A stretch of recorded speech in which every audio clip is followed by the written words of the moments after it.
Hi, in this particular video we're going to be looking at congruency or proof of congruent triangles. It basically means proving that both triangles are exactly the same. So it could be triangles, two halves of an isosceles triangle. It could be where a tangent meets a circle.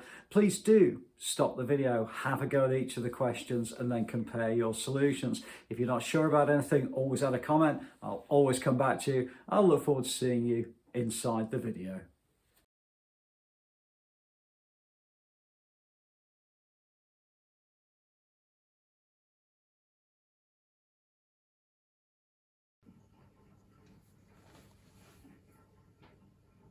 Hi, in this video we're going to be looking at proof of congruency, or proving that two triangles are exactly the same. And we're given a little bit of information about triangle ABC. The first thing is that it's an isosceles triangle. So you might want to bear in mind that by isosceles triangle, what it means is both these base angles are the same and also these two sides are the same, and they're very helpfully given us these two little lines here, which basically indicates that side and that side are the same. It also says BD, in other words, this line down the middle is perpendicular to AC. Now, because it's perpendicular, it means it meets at a right angle. And again, that is quite useful when we're proving congruency. Okay, so the first thing is I would actually write that AB equals BC. And the reason we know that is because it's an isosceles triangle. And as we mentioned, both sides are equal. Okay, so we can actually say with this particular one that we've proven at least a side. Okay. The next one we're going to look at is this line BD. Well, line BD is common to both triangles, which is another side. Okay, so side BD is common to both. Okay, and we know that from the text, it tells us.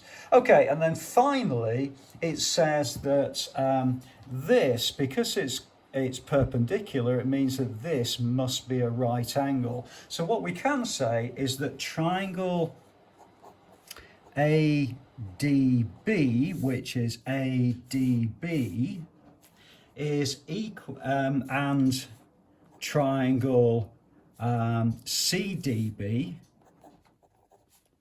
are right angle triangles. Okay, so we know that because it's being given to us.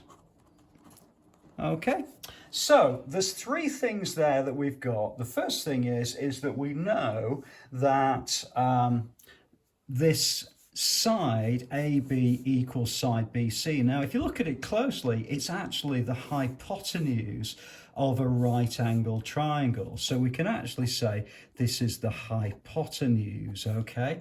This is the side, which is common to both. This is one in the middle. And also these are right angle triangles. So this is R, okay? And the proof I'm looking for is something called RHS, okay? Which is right angle, hypotenuse, and side. Okay, now because that is the case, we can say that triangle ADB and triangle CDB are congruent. Okay, and that's the final kind of text, if you like, that you can add into this, and then we can say, therefore, because they are congruent, AD must equal CD.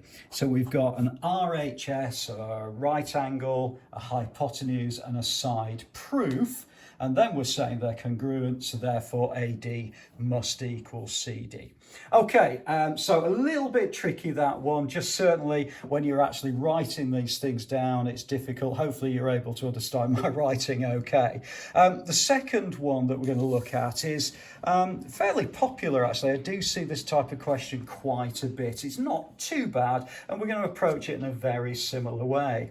If we look at the triangle, we've got AB and BC are tangents to a circle. Well, that's important to us, okay? And we've got to prove that this triangle is congruent to this triangle. Okay, so the first thing I would look at, like I did before, is we've got OB, which is common to both. So if we like, we can say that OB is common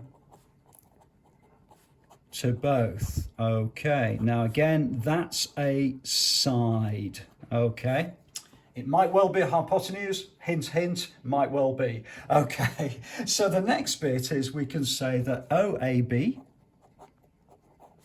equals OCB, which is this angle and this angle, and they both equal 90 degrees. Now the reason that is because a tangent meets a radius at 90 degrees. Okay, so what are we saying about that? Well, we're saying it's a right angle.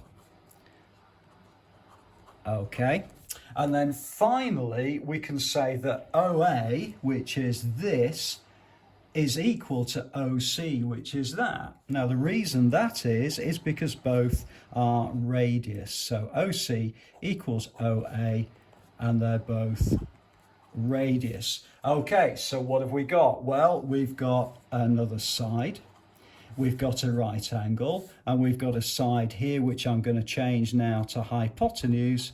So now we actually have an RHS, right angle, hypotenuse and side, proof that therefore ABO is congruent to BCO. Okay, so hopefully that's all right for you. They do take a little bit of working through, and I'm afraid my writing doesn't lend itself particularly well to this kind of video, but hopefully it's been useful to you. Please do always add a comment if you're not sure about anything. So I think we'll do the last question in this particular video, and if you go to the website you can download these, maybe have a go at them yourself, and if you're not sure, please do add a comment below.